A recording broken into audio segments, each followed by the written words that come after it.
This is a HausHill Original podcast. Yeah, this album is dedicated to all the teachers that told me I never amount to nothing. So good, baby, baby. See you chunks on top. Thou shalt not hate. It was all a dream.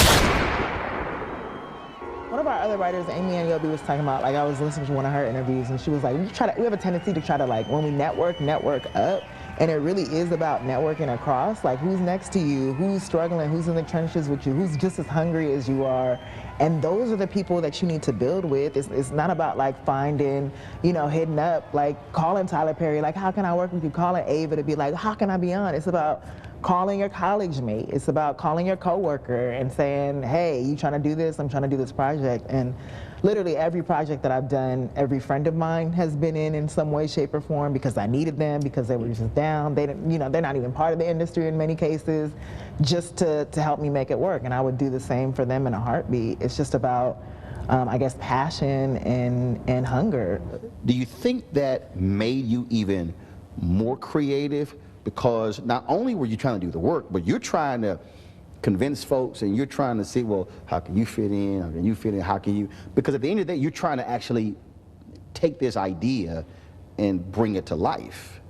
I think about that frequently. I was just thinking about that this morning, actually. Just in creating the first episode of ABG, of Awkward Black Girl, like, I had to pull so many resources together, and I had to hit up, a couple of random people, just to try to put this story together. And then even in the brokenness of not having an editor and editing it myself, trying to tell the story because I couldn't afford to get this shot that I wanted or go to this location that I wanted, and piecing that together, there's so much creativity in brokenness. Like, brokenness will have you making it work. And there's an essence there that I'm wondering. It's like growing up and there's a bunch of people in the house and there's one chicken. Yes. And it's like, so you're gonna make a chicken skin sandwich, it's like you're gonna make a tortilla soup of chicken. Like, you gotta make it work. You gotta figure out, okay, I gotta eat. Mm-hmm. I gotta figure out what I'm gonna do with all this to make it, and that's why I raised the question about the level of creativity. Yeah. Because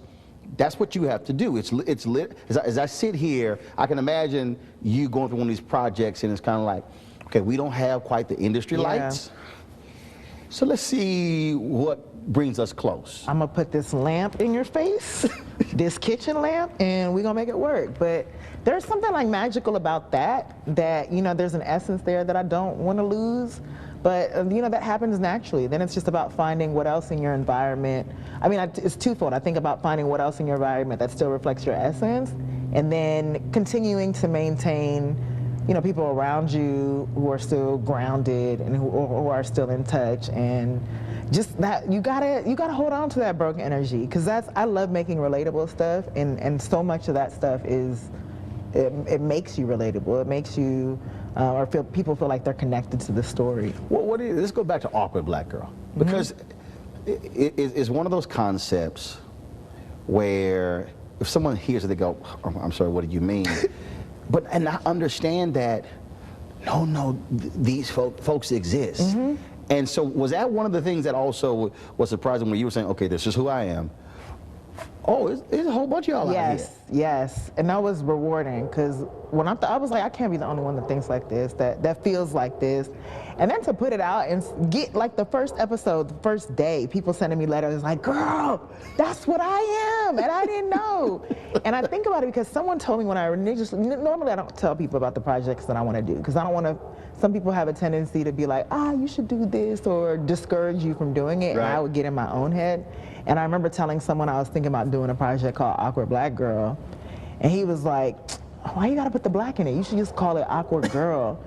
And I was like, but that's, like, the black part is what makes it special. Like, we don't get to be those characters. And I'm so glad that I did, because that is in and of itself an identity that we're not allowed to have, or we weren't previously allowed to have. People didn't know about us, so we came out the woodwork, we came out the closet. Was this what you always wanted to do, or did you kind of fall into this thing and just, okay, I can do this? That, I wanted to be a writer. I knew that. I wanted to direct. I want to be a writer. You wanted to be a television writer? Or do you want to be a book writer, a novelist? Or television writer, film. I wanted to be a screenwriter. So when did you know you wanted to do that? What age?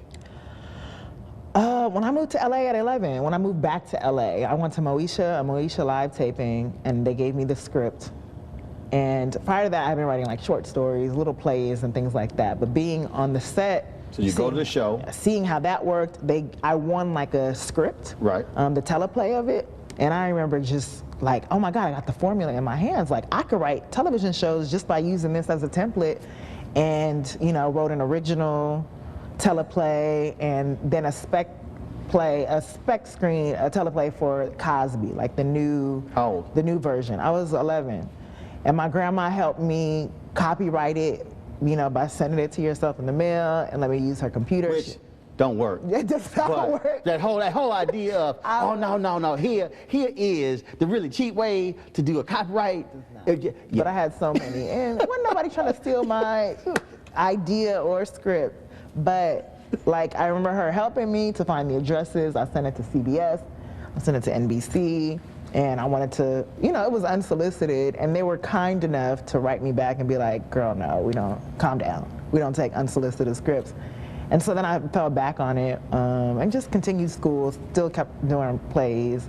And then when I was 16, I saw Love and Basketball, and I was like, oh my God, I want to go back into, I want to write films. Mm-hmm. And Gina Prince Bythewood is a huge inspiration for me. Mm-hmm. And that's when I felt like, I ended up writing a script, my first film script after watching that movie and hitting her up. And she wrote me back, and encouraged me in a letter that I've still kept to this day. Weekdays on TV One. I will never lie to you. Oh my God. Roland Martin. He doesn't want to talk to us. He wants to ignore us. Uncensored. Hell no. That ain't gonna cut it, boo. Unapologetic. No, that is fundamentally false. You are wrong. Unfiltered. He wants an America where we all look alike. He ain't talking about black people. Unrelenting. You better go work out, because you got a fight on your hands. News One Now with Roland Martin. Weekdays at 7 a.m. on TV One.